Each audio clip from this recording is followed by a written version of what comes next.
Hey guys, welcome back to Girls Next Level. We are very excited this week because we are reviewing Girls Next Door Season 1, Episode 7. It's called Just Shoot Me, and it's all about our first Playboy pictorial, which Bridget and I had wanted to do for so long. So there's a lot of excitement, a lot of drama, and a lot of emotions in this episode. So let's get into it. Welcome back to Girls Next Level, everybody.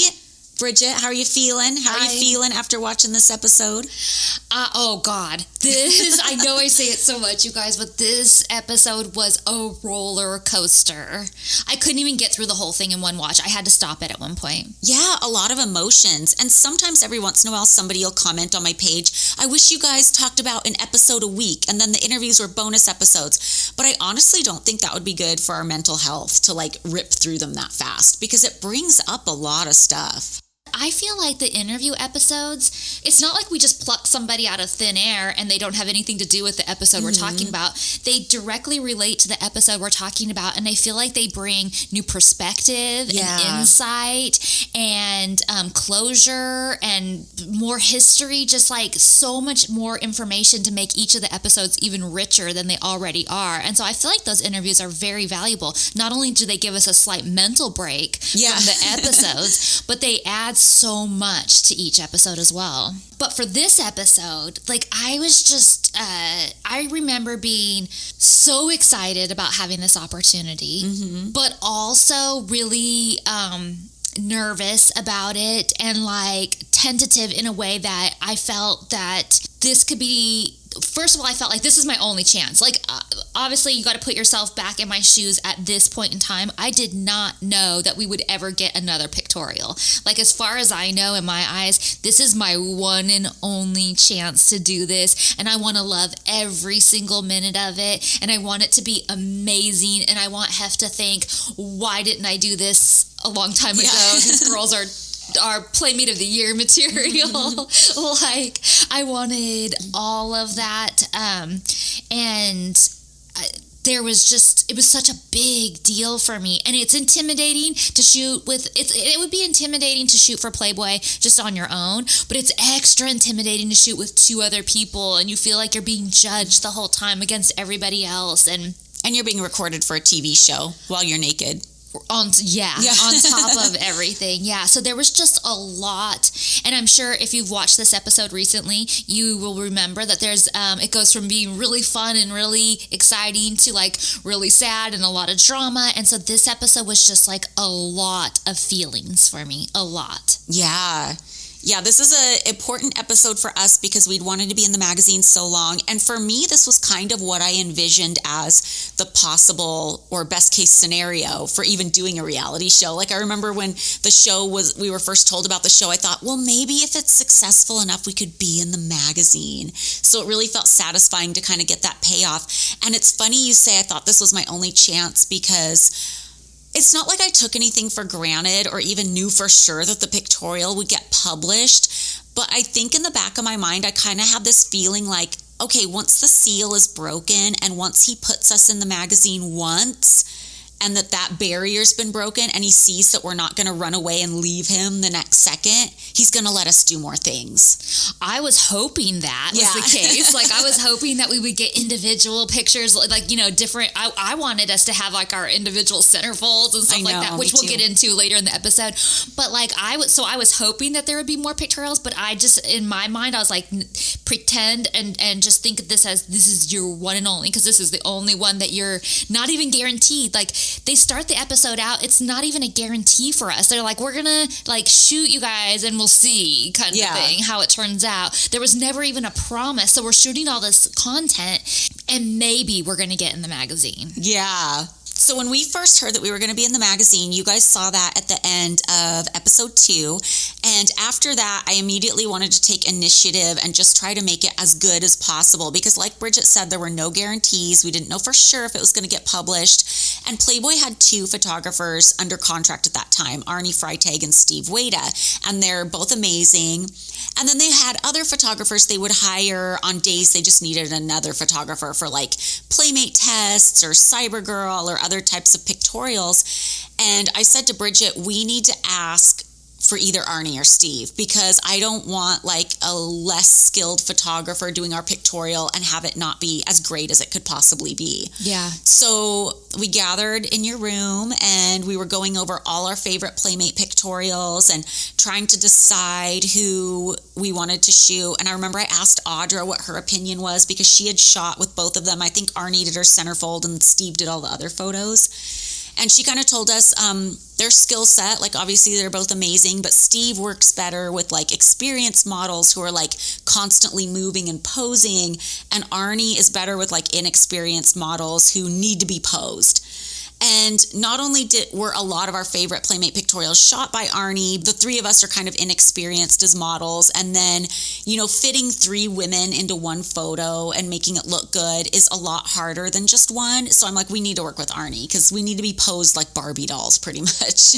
Yeah, because we wanted to make sure nothing went wrong. Like everything looked good and turned out. And I had already shot my last test with Steve Wada, so I was excited to try it and do a shoot with Arnie. Yeah. And the next step after I told Mary about that and we asked Kendra too, like what her, sorry to interrupt. Oh, no. But we asked Kendra also, like you asked her what her favorite ones were and if she wanted to weigh in on it as well. Mm-hmm. So I told Mary we got to shoot with Arnie, and then the next thing was we had a meeting with Arnie and one of the editors, Stephanie Morris, in the dining room, and they asked us, you know, kind of what we wanted to do. We knew we were shooting at the mansion and at the bunny house across the street. And they kind of asked us, you know, what are your hobbies? And I said, well, I like to draw. So Stephanie came up with the scenario where I would be sketching you and we would both be conveniently naked while doing this. But originally, the idea was they were going to shoot a ton of content of the 3 of us. They were going to shoot some individual photos of each of us. But also there were going to be these duo shots, like you and I were going to shoot together. And then me and Kendra were going to shoot together. And then you and Kendra would shoot together. Right. But the only one that got scheduled initially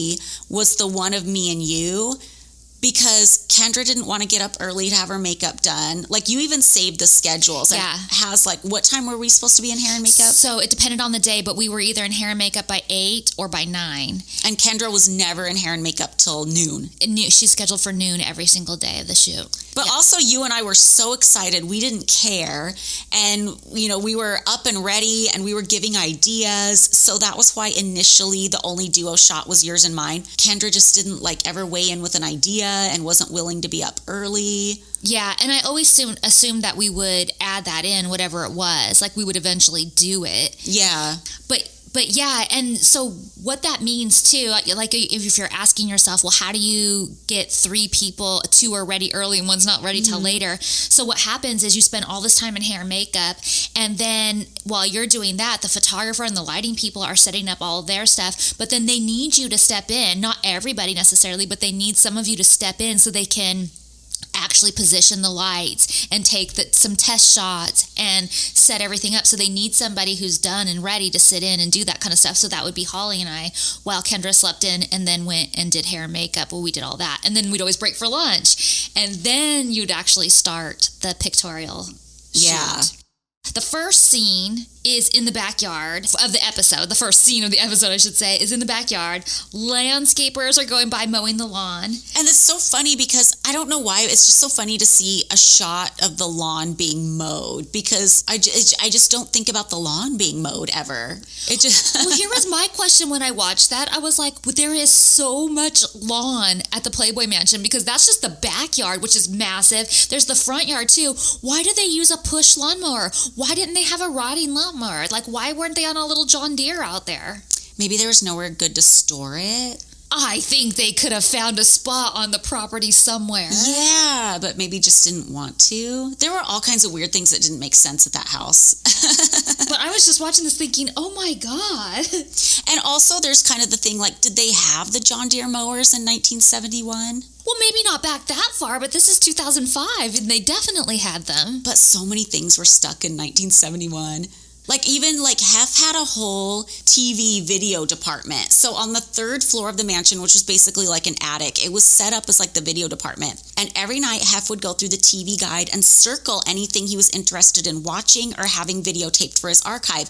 And some of his friends, even other old people, would be like, Hef, why don't you get a TiVo? Because back in the 2000s, that's how you would like record everything on TV, was a TiVo. And it just flew right over his head. He had to employ, which is great because you're giving people jobs, but he could have found other jobs for these people to do at the house if that was what he was concerned about. He had to keep like a whole staff employed to be up there pressing buttons and recording stuff for him that you could have just got a TiVo. Right. I had a TiVo in my room. Yeah. So I called it human TiVo. But what I was going to say about that is the first comment out of your mouth is he would have a TV guide. Like, does that even exist anymore, the TV guide? If you guys don't know, it was literally this like magazine that you'd buy every week that had all of the listings of every show on every channel at what time. Mm-hmm. So funny. My grandparents had that. Like, yeah. I never even had that. So I'm petting Harlow with my feet in my room. Yes. And it's a no makeup moment because I just didn't give a shit.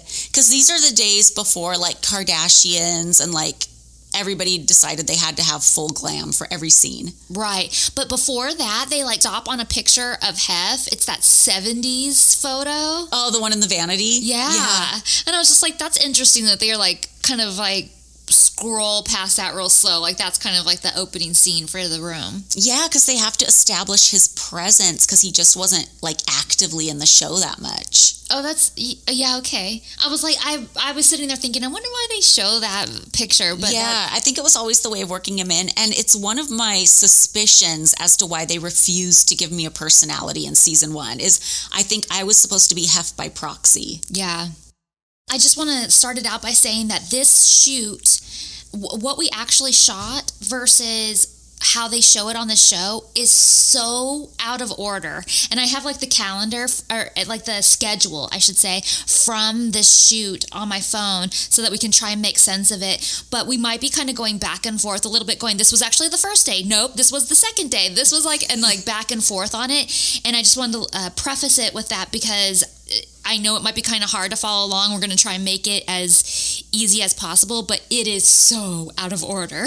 Yeah, it's basically a collage. Because when they go into your room, the first thing you say is, we're shooting our individual photos today, and they make it seem like this is the very first thing we're going to shoot. But the truth is, this is the second day of shooting. And then it cuts to my bedroom, which...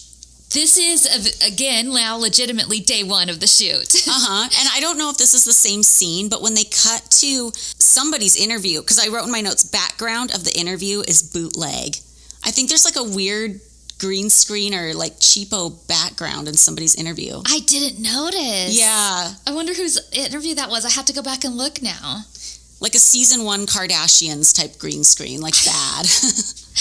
Okay, but we're in my room, and this is day 1 of the shoot, and they're trying to make me look super nervous. Now, I am super nervous. I really am. But for the record, I was it showed me like slipping with my coffee and stuff like that. But I had just showered and put body butter all on, and then I was trying to like pour hot coffee and do this whole thing, and it was literally slipping out of my hands and stuff. So yes, I am nervous, but they're trying to play off like something that was totally a normal thing that would have happened whether I was nervous or not. Yeah, that's as funny. A nervous thing.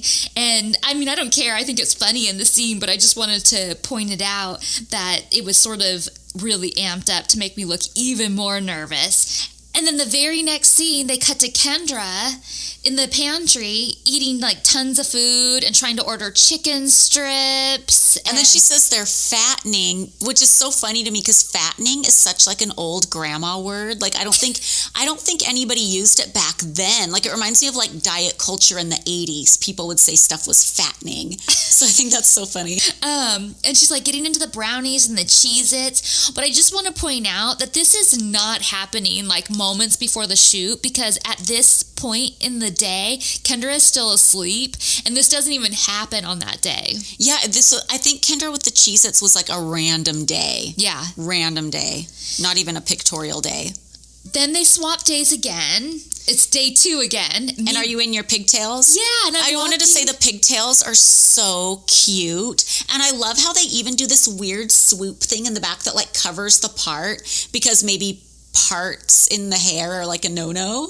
I don't know about that, but it was very cute. I think it was also to cover extensions and stuff. Oh. But maybe, because Hef had weird things, like he didn't want to see ears. Yeah, we always had to cover the Playmates' ears in the Playmate shoot. And so parts might have been one of the, like hair parts might have been one of those things that they didn't like. I don't know. But yeah, they definitely covered everything in the back.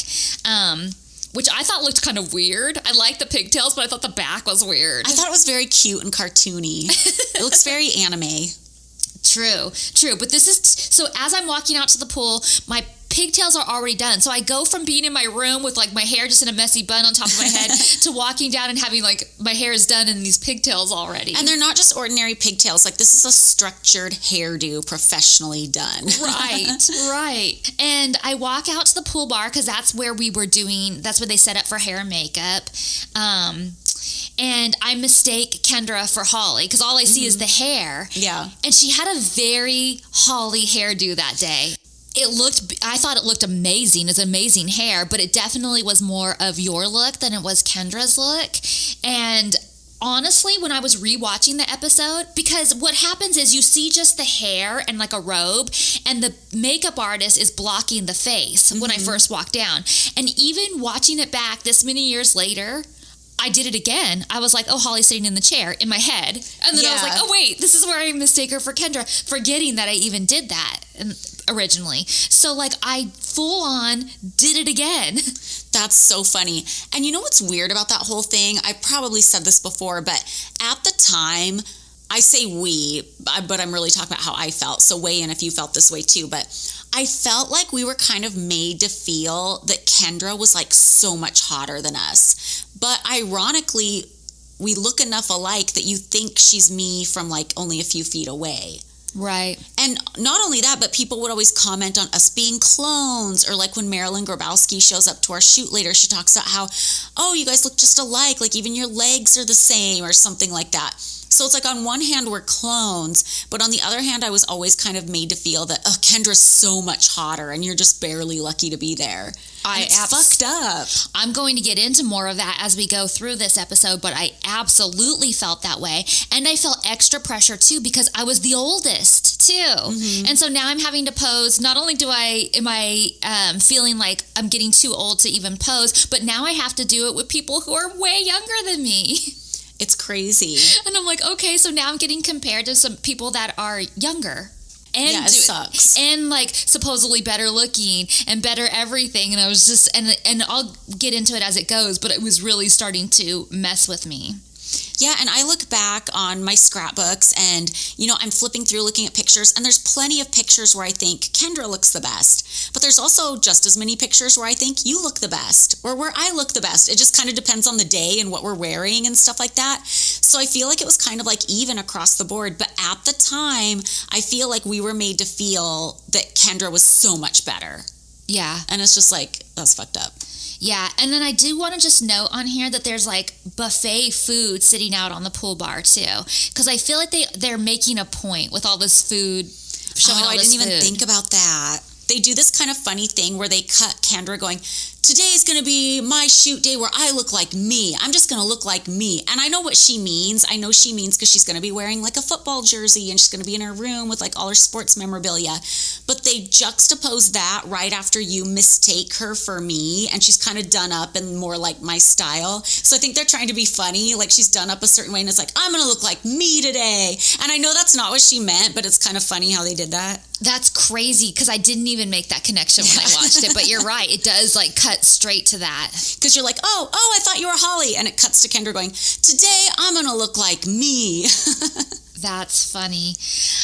Okay, so then we cut to Arnie, and he's shooting in Hef's room, and they say that Holly is up first for her single shots, which is not how it went down at all, because I have the schedule right here, and I did mine first, so I was the first one to go, and Holly could not have shot first because Hef sleeps in. The funny thing is when we were having that initial meeting with Stephanie and Arnie to talk about our shoot, Stephanie was like, okay, so we could shoot our individuals in your guys' rooms. And I'm like, well, I don't have a room. It's Hef's room.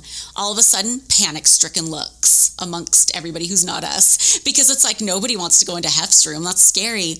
And I'm like, no, we'll do it. Like, he goes down to the office. We can just rush in there. So I kind of have this pressure where it's like I have to do my individual shots like very, very quickly, because they have to get in there, set up all the lights, do it really fast, and clear the fuck out of everything. And also, you'll see later on, you don't see this in this episode, they save it for a way later episode, but later that same week, we would shoot a set at the studio where they completely rebuilt Hef's room in the studio.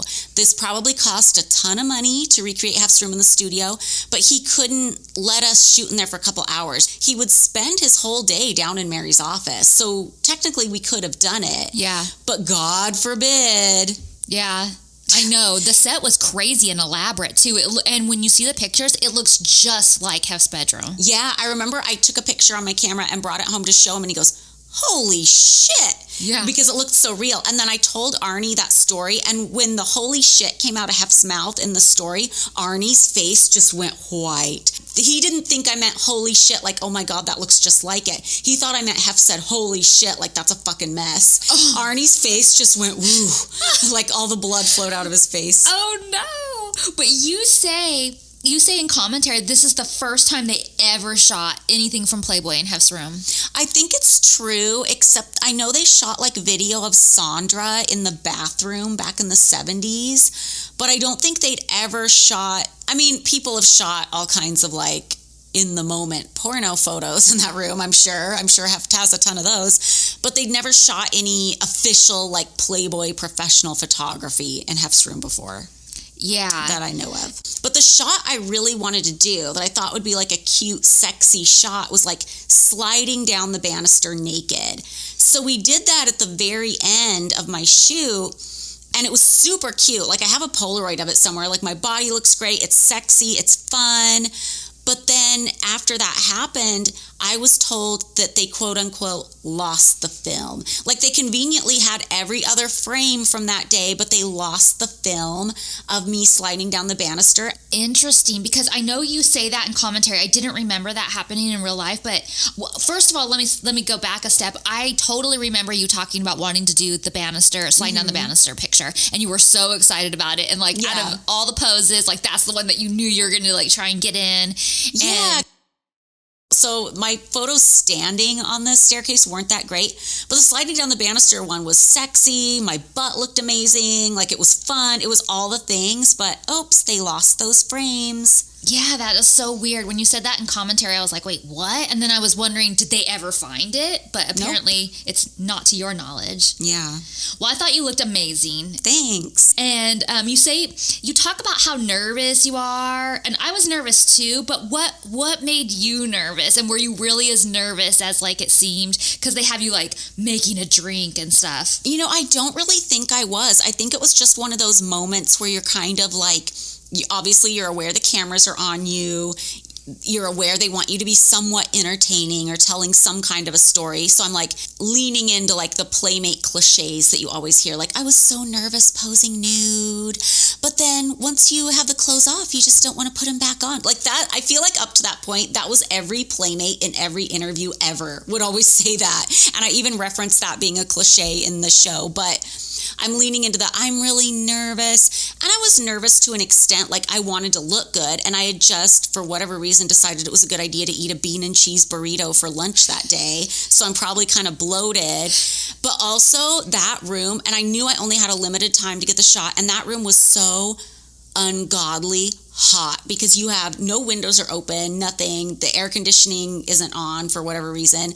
And you have all these hot lights in there and all these people crowded into the tiny space because you have the whole photo crew and then the whole TV show crew. And we're just dying. So I ordered a drink, like probably a Diet Coke and vodka or whatever I was drinking.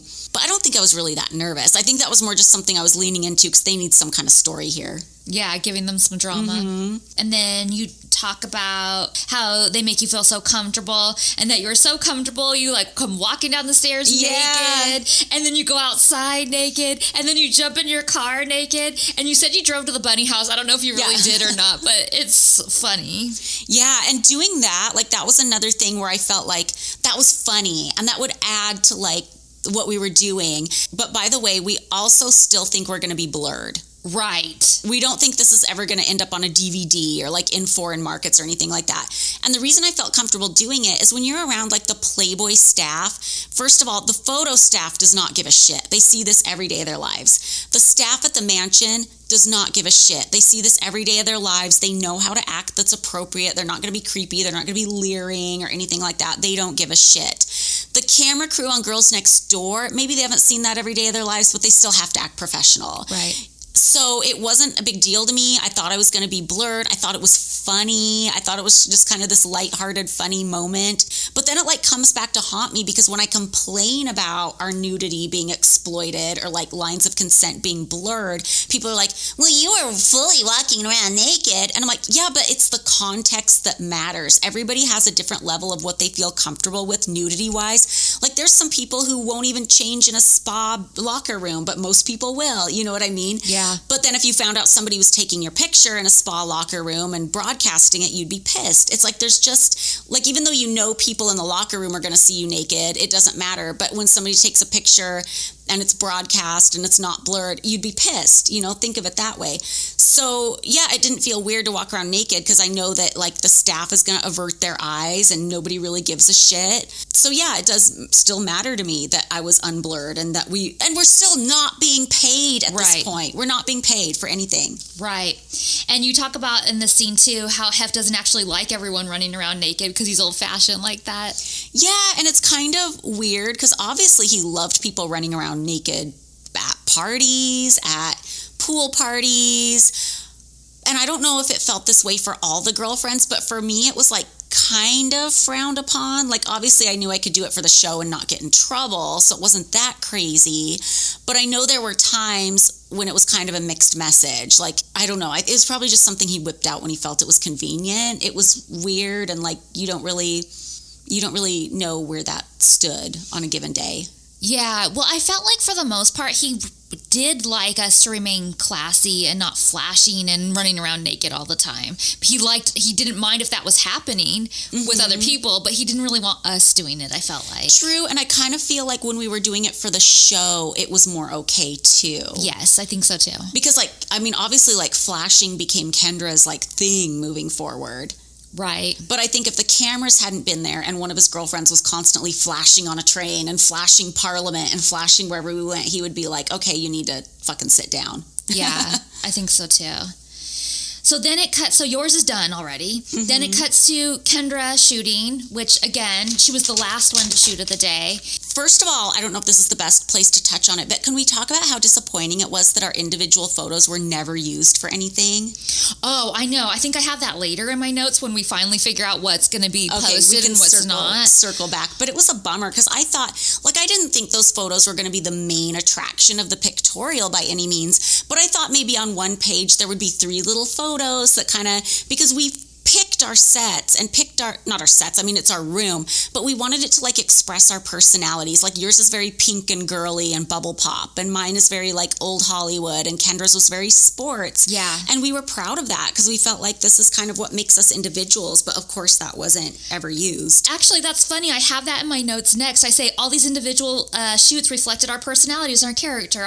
And I also want to say in the Talking Head interview, when I'm talking about, you know, running around naked and stuff, I hate my hair. And Laurent, who used to do our hair, if he's listening to this, he's going to laugh so hard because he's going to remember. It wasn't his fault. I was just going through like a phase where like I was kind of like growing my hair out. Like I had just cut bangs, but growing out. I was growing out my hair. I had kind of like medium length extensions. And sometimes when I would get a blow dry, my hair would end up being very like round and poofy. And I would always be like, no, Laurent, we need to redo it. I look like a 40-year-old newscaster. Because back then newscasters always had like that bubble cut. And this is like a 40-year-old newscaster day. So he's going to laugh so hard if he hears me say that.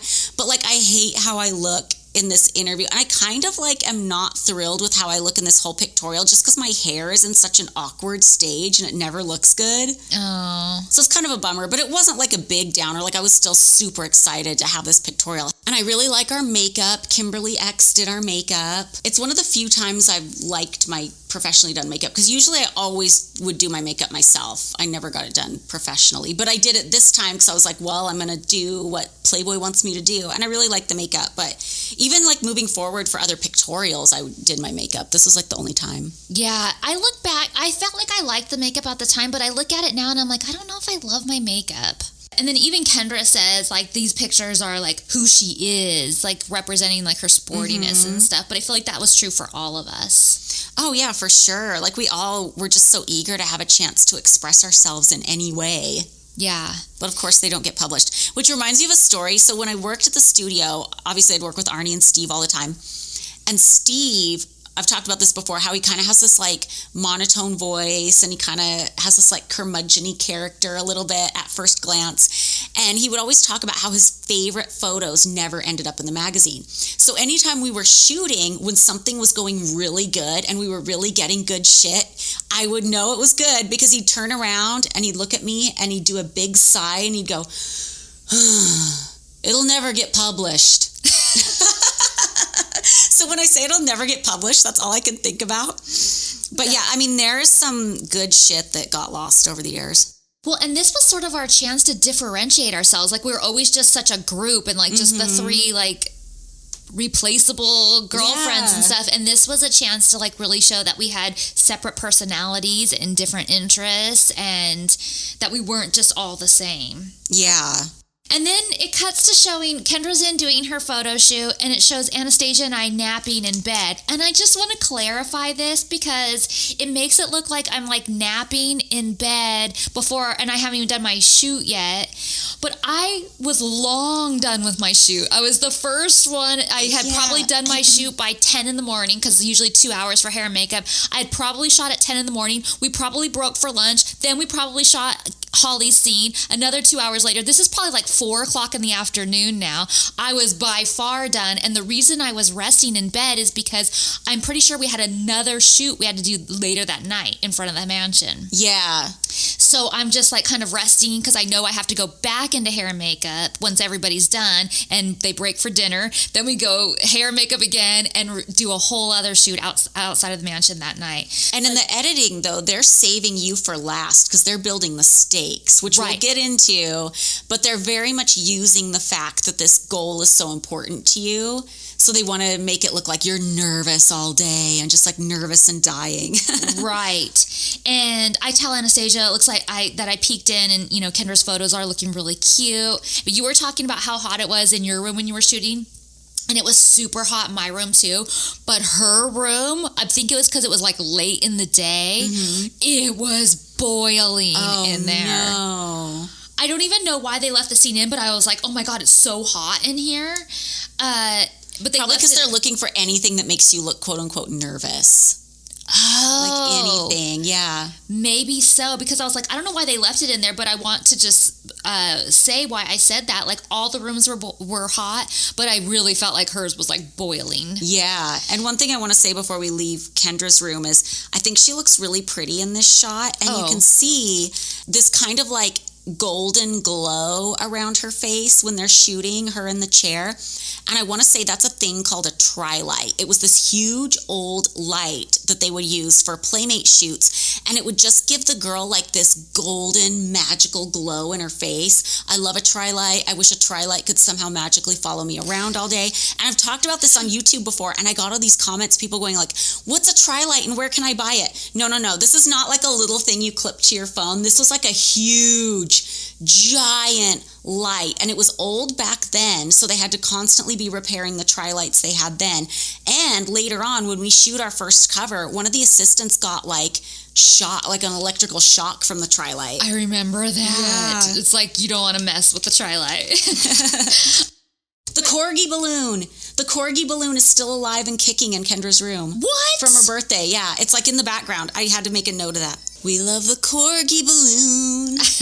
I didn't even notice it. That's funny. But what I did want to say is, when I talk about how hot it is in her room, Kendra says, sweating means you're losing weight. And I just feel like, oh my God. Like, at the time, I thought nothing of this, you guys. Yeah. I know it's just like another neither here nor there comment. But watching back on it, I'm like, Jesus, we're posing for Playboy and still what's on our mind. And even Kendra, who's the youngest and who is like so happy with her body at the time, is still worrying about like losing weight and like, you know, like consciously thinking, well, if I'm sweating, I'm losing weight. Yeah, it's just like the diet culture back then was constant. Yeah. And then, and I feel like this has to be discussed, but she starts talking about how Playboy will lead to a lot of good things for her, which I think we all agreed on, that it's like a stepping stone in a lot of ways. A lot of ways it's not too, but in a lot of ways it is a stepping stone for things. And that's kind of what I thought she meant. But then she continues to say, a lot of football players will hang me in their locker. Yeah, that's so funny. And I'm like, wait, that was your achievement with it? Like, and then... Well, I mean, she did meet and marry a football player, so maybe that was her goal. Then she like starts talking about like showing all these photos of her with football players and all her action figures and jerseys, and specifically Terrell Owens, like T.O. stuff, because she was like so into T.O. at the time. Yeah. And then, but then in the commentary, which is like later, you guys, so she like is trash talking T.O. and how she got rid of all of that shit and she doesn't like him anymore. So I have no idea what happened there. I don't follow football, so I don't know. I don't either, but something happened because she was like she was like so pro and then so anti. Yeah. Did you also notice in that scene, I felt almost protective of her because the cameras were so far up her ass crack. Oh. And just kind of like on behalf of all of us, I'm kind of like, get the camera out of her fucking asshole. Ew. It was just like, the cameras were so pervy. And it's not just that shot, but it's like the shot from Fight Night when the cameras are like on the back end crotch of the Playboy bunnies who barely have like a strip covering their crack. You know what it's just like, ew, like, can we stop it with the really pervy shots? Like, I understand sex appeal is part of the show, but we don't even know we're ever going to be unblurred on anything, and you are up an ass crack. Right. No, Surprised I agree. the camera didn't have turd swipes on it. Sorry. They're just trying to stick it up there. But the reason I'm pointing all this out is because I feel like she was never afraid to like openly talk about her interest in athletes and wanting to pursue that, and somehow that was okay. But I felt like I could have never, like, I joked around about having a crush about George Clooney, and even Hef was sort of about that. But like, I feel like only because only because Hef was sure I was joking, and I felt like, yeah, for sure. But I just felt like it was not okay to openly talk about wanting to date or being interested in other guys unless you were Kendra. Yeah, I mean, they make it very clear throughout this show that Hef is not Kendra's type. And even, like, Hef doesn't seem to care. Like, he has Final Cut on the show, and it's just like, okay. And she says that Hef made her feel really comfortable. But I don't know how he made her feel comfortable. He's not in on this set. It's like he comes in and just like looks at the Polaroids for a minute, but he's not like lurking, watching and going, oh, good job. Oh yeah, that looks great. He's not doing that on any of our pictorials. You know what my theory is on that? I think that was something she was prompted to say. Like, probably when she was in interviews, they were probably like, so how did Hef make you feel? How did Hef make you feel when he walked in? Did Hef make you feel confident? Because I can tell sometimes watching back, I can remember being prompted to say certain things. I think there's probably some stuff later in this episode. Yes. And sometimes I can tell when you're prompted to say things. And that to me reeks of a prompt. It definitely could be. It definitely could be. But that's why I thought it was worth talking about, you know? Yeah, for sure. But then Hef does come in. He's looking at the Polaroids and he says, I never realized how beautiful my girls were. And I'm thinking, really? Really? This was the first time you thought that we were pretty? I know, right? And I don't know. I just thought it was so disappointing rewatching that. Like, I think at the time I thought, we're seen. And I was all excited about it, but rewatching it now, I'm thinking, really? Like, we had been there at this point for 4 years or 3.5 years or whatever, 3 years, whatever it was. And we just now think we're pretty. Yeah, it's weird. And at this time, too, in the commentary, I say, I want us to each have our own centerfolds. I was still actively pushing for us each to have our own centerfolds. I always thought that would be a good idea. Even after our first pictorial came out, I thought it would be great if we each had like sequential months as a centerfold. You could be Miss October that you always wanted to be. Kendra could be November, because I always think of November as like a football month, because it's like football season. Everybody watches football on Thanksgiving. Yeah. And then I could be December, because that's my birthday month and I love Christmas. And I thought... And your name is Holly. Yeah. And I thought the fans would have loved that. I thought those issues would have sold through the roof. But Hef never thought it was a good idea. And I don't think it's that he didn't think it was a good idea. I think he just didn't give us what... He didn't want to give us what we wanted. Like, it was one thing to put us in the magazine and make sure we were all three always in the same photo, so we only felt like 1/3 of a person. But because he knew that we had all come there wanting to be centerfolds in some capacity, he didn't want to give us that prize. Ugh. But I feel like fans would have loved to collect our individual centerfold issues. I still think your idea is an amazing idea. Like, I totally think it makes perfect sense, and I feel like it's the way it should have been. Exactly. We were in the magazine 4 times. Like, I feel like one of them should have been that way. The centerfold issues. And then fans would have brought all 3 issues rather than like just the one. Yeah.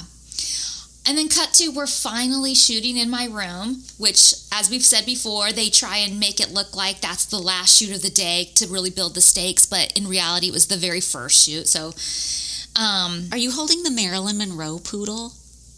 Yes. The Marilyn Monroe poodle, we were gifted these little poodles that if you hit a button on it, it would sing "I Want to Be Loved by You" in Marilyn Monroe's voice. But the way this doll moved and sang along, and the way like its mouth would move with each word, was so well done. Like, I really loved that toy. Like, I saved it, and like I think like Rainbow had it at one point or something, because it was so cute. And it reminds me that recently they came out with a Marilyn Monroe vibrator, and I don't think that's appropriate. Ew, no. Yeah, like, don't get me wrong. I have vibrators. We all have vibrators. If you want to hawk a vibrator, if you want your own vibrator, if you want your picture on a vibrator box, go fucking get it. But I just feel like Marilyn Monroe, who she was, and she was a very sex positive person and comfortable being a sex symbol to an extent, but she worked so hard for the last 7 years of her life to be taken seriously as an actress and to be seen as more than a sex symbol. And for whoever's managing her estate to slap her face on a vibrator, I think is foul and disrespectful. That's just my opinion. Yeah, well, that's a decision that somebody should make while they're alive, and because they want to promote that and not have that post-mortem. Yeah. Cash grab. Yeah, but now I'm second guessing whether it was that or not, because was that Marilyn Monroe plushie, was it by the Beanie Baby people, like Ty? I don't know. Because I think this was a Ty plushie. Oh, okay, it might have been different. So they started out by doing another on-the-fly interview with me about why I'm so nervous. And I talk about being nervous about my own body and, like, I'm worried about how it's going to photograph because, again, I'm being compared to other people all the time.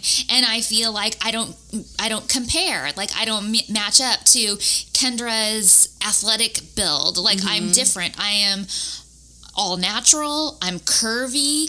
I'm a little bit older. Like, I'm not, I feel like it was just so hard to be standing next to both of you, but she's like the opposite extreme. Like, and I feel like then you're somewhere in the middle and then there's me, is what I felt like. Yeah, and the crazy thing is, I think all of us have or had, or whatever, however you want to say it, amazing bodies.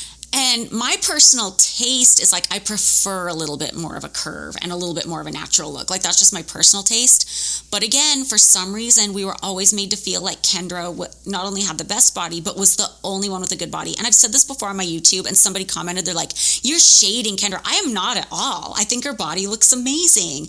I'm saying we all 3 had amazing bodies, but for some reason, and it wasn't her making us feel this way, it was just like Hef and everybody else, made us feel like we didn't have good bodies because, God forbid, we had like 2 extra pounds on our frame. Yeah. But, we had butts and we had hips. Right. And the other flip side of that is I don't have Kendra's abs, but I like my butt and I like my hips. Yeah, but it's really hard to have hips and butt and like real boobs and stuff and not have, it's hard to have like a flat stomach. Like you just have a little bit more all around. Yeah. So that's how it is it's just how it is. Yeah.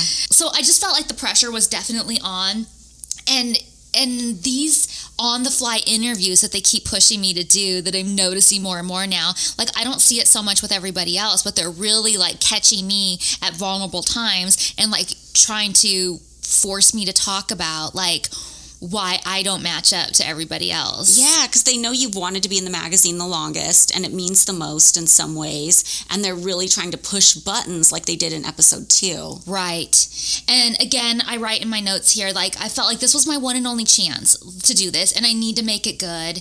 And I really had so much fun shooting. Like it was so fun, and when it was over I was just like, I didn't want it to stop. Like I really wanted to just keep going. Like, what about this pose, what about that pose? And I know that my sister was so excited and having so much fun, and we were looking, you can see it in the scene, like her excitement too, but we're like looking through the Polaroids, and it was nice to like share that moment with her too, and have like somebody there to like really like be excited for you, and I know I talk about in the scenes, like I was so excited about it that I was like already in my head going, I want to make these into a puzzle, I want to make them into posters. I think you need to clarify puzzle, because do people make pictures into puzzles anymore?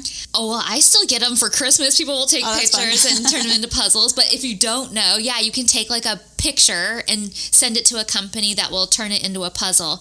I will say they turn out shitty. Oh, no. Well, I love the Playboy puzzles that they used to make. I used to buy these puzzles off of eBay that they made in the 70s, and they would come in a little can, like a little cylinder can, and you put the puzzle together and it would be a centerfold. And I like framed them, and they were like hanging all over the house. Yeah, well, that's what I had in my head that I wanted of my pictures. But yeah, so it was just like an absolute dream come true for me. And even as I'm like watching this back, like I feel all those feelings. Like I feel the nerves and I feel the excitement and I feel how fun it is to be shooting and how like amazing that experience was. And like I'm so excited. And then I talk about like how it was everything that I dreamed it would be, and like I start to get emotional and I'm like, I can't cry because I'm always crying in all the scenes. And then I call my mom, and then they really chopped that phone call because it was actually a really long phone call. But she's like kind of making fun because I did like girly, cutesy photos, and she's like, oh, you're supposed to be hot and sexy, not like girly and cutesy. And then she says, I gotta go. I'm just clarifying this for my mom. I'm sure the listeners don't even care or thought anything of it, but I'm going to clarify it for my mom because I know it bothered her. She says, I gotta go. My ear's getting hot. Well, it's because we've been talking on the phone for like an hour. It's not like she's trying to brush you off after 2 minutes. Yeah, but I feel like they kind of make it look like she doesn't want to hear anymore about it. Like, okay, you didn't do a very good job. But like, you weren't hot and sexy. You were girly, so I gotta go. But that was not the case at all. Like, she was very, very excited for me. Then we cut to a whole other scene. Yeah. Which, this scene, you guys, is totally out of context again. Yes, because this scene was at the end of the first day, but before we did our individual shoots. Yeah. So Hef and I are on the bed. I'm looking like a drowned rat because I just got done doing the shower scene with Kendra that we'll see later in the episode. You can see my real estate textbooks on the bed, even though nobody's ever heard from the show that I'm in real estate school. Liar. I know. And then Hef is making comments about how Kendra's making a sexy face, but she really looks stupid. And it's just another time of him where like he knows the cameras are on him, but it's like okay to like make these comments. Like we're all so nervous. We're all so nervous about measuring up. We want to do a great job on this pictorial. She's like, she looks stupid. Well, and also he's looking at the Polaroids. And just so you guys know, the reason the Polaroids are shot is not because we're posed perfectly. They're shot more to test for the lighting. Yeah, so it's not like what we were really getting. Yeah, so we wanted to pose for them because we get to keep them at the end, but they're not like these are not like final pictures. Like, we know these aren't anything that's going to be in the magazine. So even if you're just like looking away or picking your butt or something or picking your nose, like, it doesn't matter. It's just testing the lighting and where you're at in the photo. So to be judged on those is kind of scary. But he also says it's always a good idea to smile. And you say, well, sometimes they tell you not to. And he says, oh, what do they know? And I wanted to bring this up because it's not in this episode, but it's going to be in the next one. I am terrible at not smiling. Terrible. Oh, that's funny. When I try and make like just a sexy face, or I think I'm not making a face, or I'm just trying to like be like that slightly open mouth, like, but not smiling, it's awful. And we'll talk about that when we're shooting the cover. Okay. But it's so ugly. And so I want to point it out. I thought you were going to say not it's ugly, but like you can't help but laugh or smile. Well, because that's my natural thing. Like, I am a smiler. And I think that I have like, I know people say resting bitch face. I think I definitely have that. But I also have like if I try to be a sexy face, it's really ugly. It's really ugly. I don't think so. Which reminds me, this is a tangent. Sorry, guys. Oh, this used to piss me off so bad. So I'm always very smiley going down to buffet dinner and stuff. But we do buffet dinner, you guys, 3 nights a week while we're at the mansion. And sometimes, like, maybe I wasn't smiling 24/7 all the time. And I remember Keith used to be like, Bridget, from across the table, smile. What's the matter? Smile. Oh, no. And I would get so pissed. I would throw my like napkin with silverware in it onto the table and get up and walk out like I was just like, ugh. Oh my God. I can see that because Keith probably was like blissfully unaware with just all the pressures we had to deal with day to day. And buffet kind of, I mean, we're quote unquote on because Hef's down there, but buffet kind of felt like the more relaxed a little bit. Like you could come down looking slightly frumpy, you know what I mean? And to have somebody be like, you need to be more on than you are, just it feels like it sounds like a weird thing to be upset about, but it kind of feels like the straw that breaks the camel's back. Well, it's really offensive to me because people, if you're not smiling 24/7, people automatically assume something's wrong. And that's what he tried to explain to me later, that he just thought something was wrong. Like, why was I not smiling and stuff? But it is so hard to 24/7 be doing that. Yeah, I think a lot of people are annoyed by that because it's kind of a common man thing to come up to women and be like, you should smile. And people are like, what the fuck? Oh, it's happened to me just in the wild on the streets before, too. And I remember not that long ago, one time I pulled into like a parking lot, and I was going to try and go through like a drive-through of some sort, and there was a guy, like a security guard or something, like working that parking lot, and told me, oh, you have to go over this way or something. And I was like, oh, okay. And he's like, smile. And I'm thinking, ew, fuck you. Ew is right. Like there was no animosity in the conversation. Like it wasn't like I was pissed that he was making me like he was just telling me which way I needed to go. So this was like a neither here nor there situation. And then to be like, smile. Well, it's a weird double standard because it's always men saying it to women. It's never opposite. Yeah, can you imagine I walk up to some curmudgeon-y old person and old guy, and I'm like, smile. Oh my God. Well, I mean, he'd probably be really excited to have a pretty girl talking to him. So it backfire on me. And then in commentary, we talk about how much we enjoyed shooting and how happy we are with the way it turned out, and that you think Hef is really happy too. And I feel like he was happy with the way the pictures were looking, but I feel like the show cut it with all the criticism purposely to make it look like there's some stakes. Yeah, they not going to get it. Yeah. And then also in commentary, you say that you think Hef had a lot of fun with the pictorial. And I totally thought so too. Like, I felt like he was almost a little giddy about it, and that it was being filmed or photographed in the house, and that he got to peek in on everything and be a little more hands-on and stuff. I felt like he was really excited about it. I feel like he was kind of living vicariously a little bit. Totally. Like gets to be in the mix. So then the next scene, it's a totally different day. So I have that we are getting our hair done with Laurent in the bathhouse area where like the loungy, I don't know what you call that. The 70s area, yeah. So we're getting our hair done right there. And his assistant Andrea is helping out and stuff. And I'm talking about like the challenges of shooting 3 people in one scene. and not wanting to be the one to like mess up. They have me like doing another on the fly interview again, like no self-confidence, pressure's on Bridget. I was probably not nervous because they weren't putting that pressure on me. Like I wasn't being taken aside for OTFs that I remember, and like I would say I was nervous later because I'm trying to like give them something. Yeah. No, but they were doing it to me like all the time. Oh, God. And so I'm talking about the challenges of shooting 3 people in one scene. I'm talking about not wanting to be the one that messes up the shot. And then while we're sitting in this weird little loungy area, getting our hair blown out and stuff, I feel like here comes the big setup.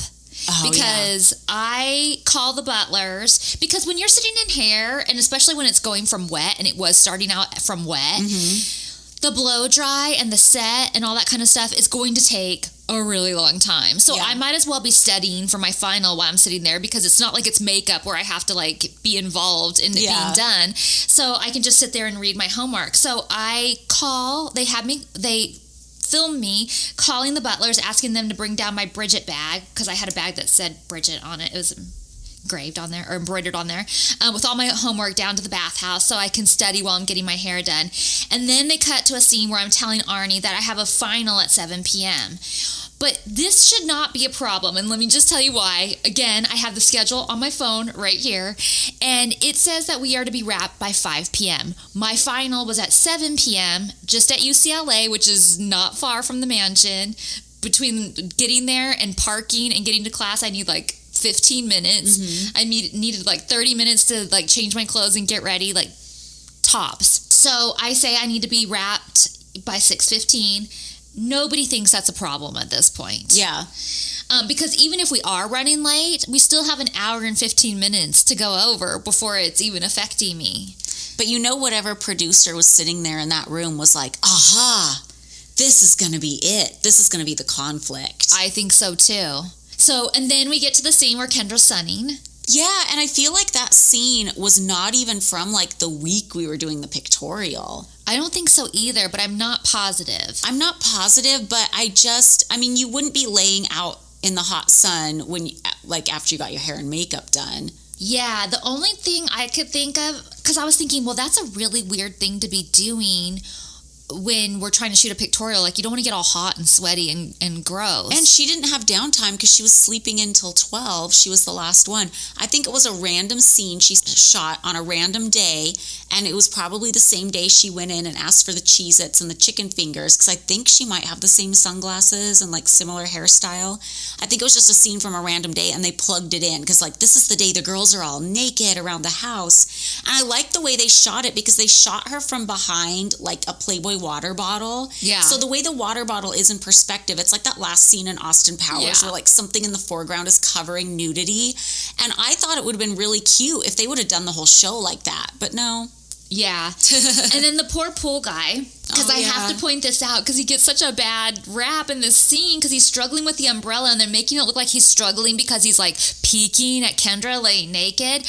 But the mansion staff was so much more professional than that, and that would have just never have happened. And I don't even think that footage was like from that day. I think it was just random cut-in footage. It was, for sure. And then Mary comes down, and we're switched again. We're not like in the bathhouse doing makeup. We're back at the pool bar, back to the very first day again. Oh, man. When really we're like on the third day now.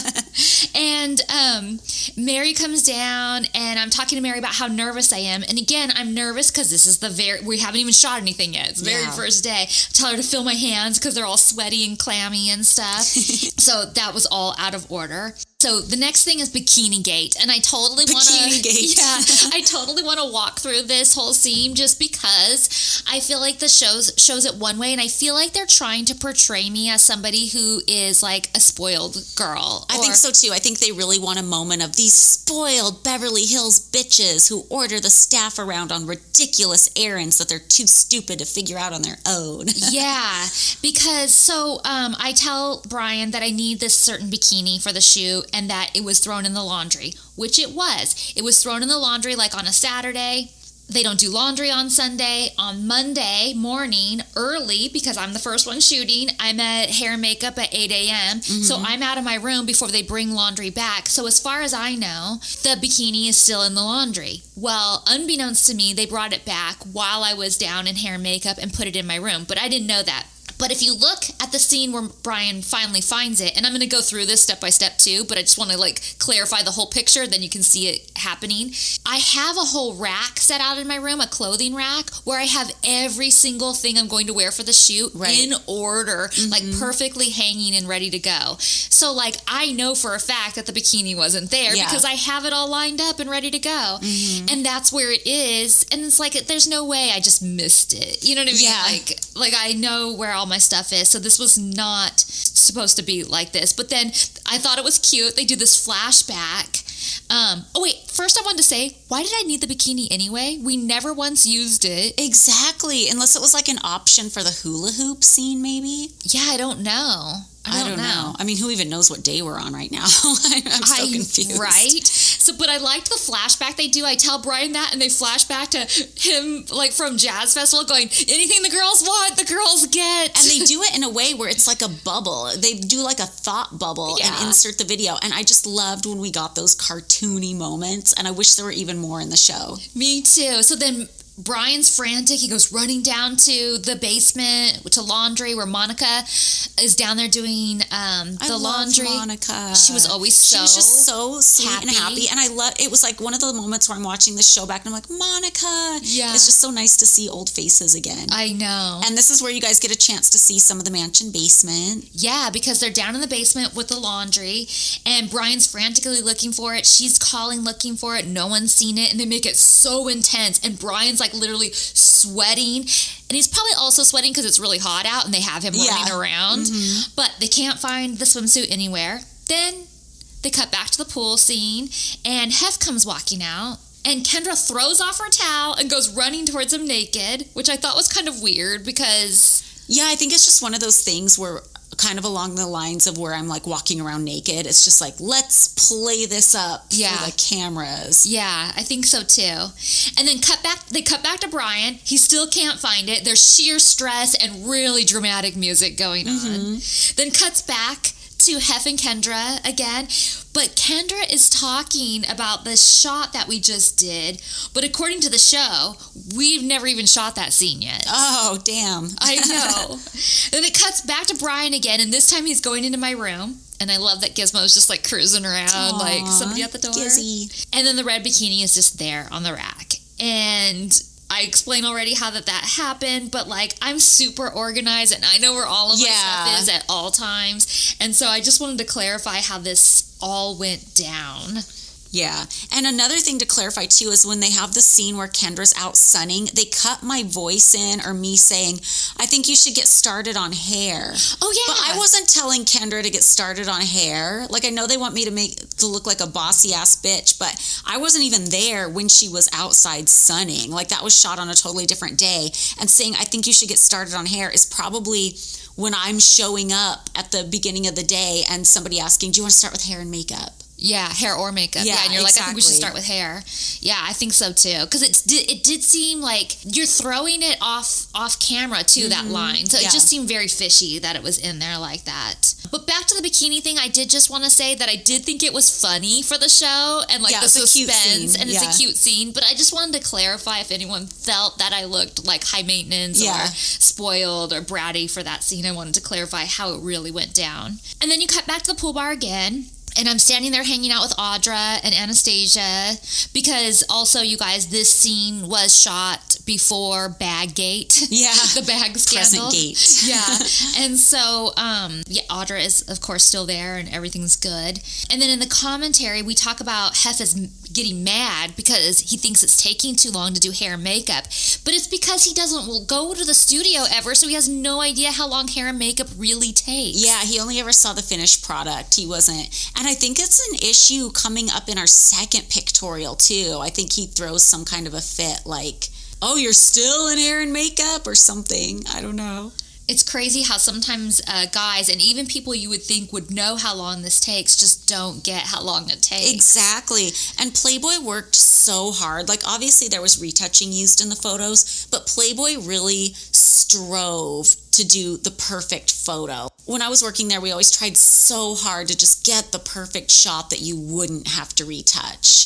Like, it was like a point of pride with us. Like, even though everybody talked about, oh, Playmates and their airbrushed bodies, like, it was barely photoshopped compared to, like, today's standards. Like, there would be, like, some skin smoothing in some pictures. Like, I feel like they did that to us a lot in this pictorial. But, like, Playboy tried so hard. Like, they were meticulous. So, like, the hair and makeup, like, they wanted everything perfect. Like, we were told to wear robes and not, like, clothes down to get hair and makeup done because you couldn't have, like, elastic lines on your body or any kind of imprint. So here we are setting the stakes up again. I decide I'm going to go upstairs and email my professor, see if I really have to come to class that night or not. I mean, I kind of know I do because it's a final. It's not just a class that I'm missing. It's the final for the class.